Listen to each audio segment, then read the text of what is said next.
G'day, Eric Bakker, naturopath here again. Today I'd like to do a video on how people think they get well and how they actually get well. So in my book Candida Crusher, I've written a bit about this. If you go to chapter 7 in the introductory section to this chapter, you can read about this.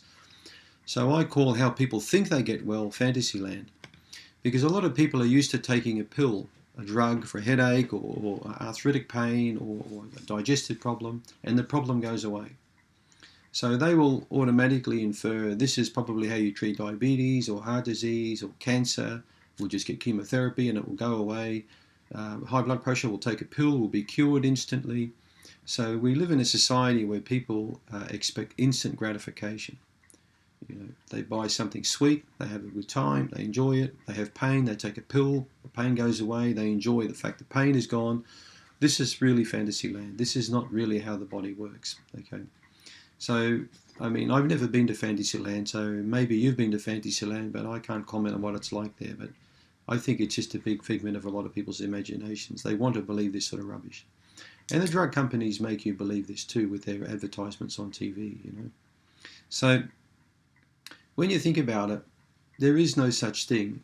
You know, it's too good. If it sounds too good to be true, it usually is. There's always something that's going to bite you in the butt.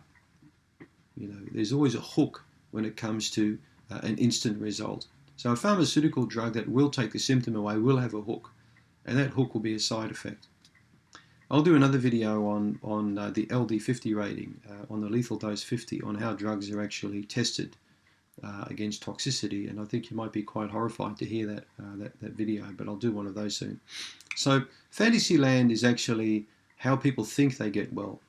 A reality check is how people actually get well. Okay, so when you've got a chronic problem, to get well, we know the best way to get well is to make changes in our lives, is to be accountable for our actions, and to start trying to understand the disease process, the link between cause and effect.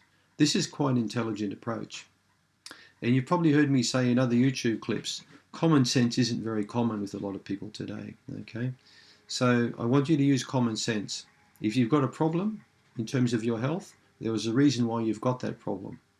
And if you're intelligent enough to want to get rid of that problem long term without side effects, you will need to make some changes. Okay, I've done a couple of drawings here. I hope you can see them, but you'll see a line here going from top to bottom in a linear fashion. Okay, a little bit like a slope here. You can see this slope here, you know, going up. And so this is actually how people think they get well. You know, they're not feeling well down the bottom here, and then they're feeling well up the top.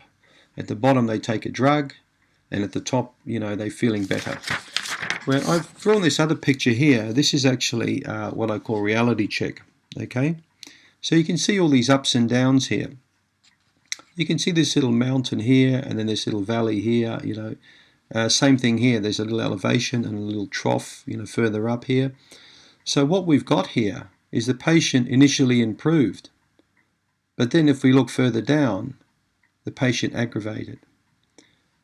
She made some changes, she improved, and then she aggravated again. So let's just try and clarify what's going on here. So when a person comes to me for treatment, they initially improve, okay, because they leave my room with some instructions, a diet change, and maybe a dietary supplement. They'll have some improvements that will occur. And they may have a little aggravation along the way, but generally when they come back, they improve. So I'll get them back in, say, 3 weeks or 4 weeks.